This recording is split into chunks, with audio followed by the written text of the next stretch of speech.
విధంగా కేంద్ర ప్రభుత్వం కానివ్వండి, రాష్ట్ర ప్రభుత్వం కానివ్వండి సమన్వయం చేసుకొని వారి పాలన కనుక చేస్తే ప్రమాద బీమా ఒకటి ఏర్పాటు చేయాలి. ప్రమాదము జరిగినప్పుడు వైద్యం కోసం ఆరోగ్యశ్రీ లాంటి విధానంగా వైద్యం జరగడం ఒకటి. రెండోది, వైద్యం జరిగి ఇంటికి వచ్చిన తర్వాత పెట్టిపైనే ఉండి జీవనం చేసిన పరిస్థితులు ఉన్నప్పుడు ఆ కుటుంబ పోషణకు కావలసినటువంటి ఆర్థిక భద్రతను కల్పించడం కూడా ప్రభుత్వమే తీసుకోవాలి. అట్లాగే ఈ సమస్యలన్నింటినీ కూడా గ్రామీణంలో ఉన్న మన వృత్తిదారుల పట్ల అవగాహన కలిగిస్తూ వేటపాలెంలో నిన్న 10 గంటలకు సైకిల్ మీద బయలుదేరి ఈరోజు ఇక్కడకు మన పొదిలికి రావడం జరిగింది. ఈ పొదిలి సాయంత్రానికి ఒంగోలు వెళ్ళి ఒంగోలు నుంచి నేరుగా నెల్లూరు,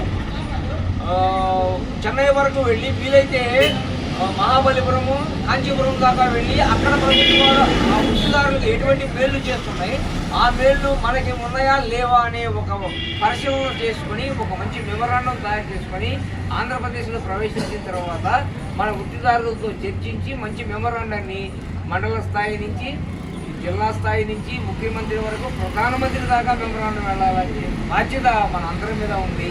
ఈ సైకిల్ యాత్రకు మీరందరూ కూడా సంఘీభావం జరపాలని, మద్దతు ఇవ్వాలని, మన వృత్తులను పరిరక్షించుకునే దాంట్లో మన బాధ్యతను మనం నిర్వర్తించాలని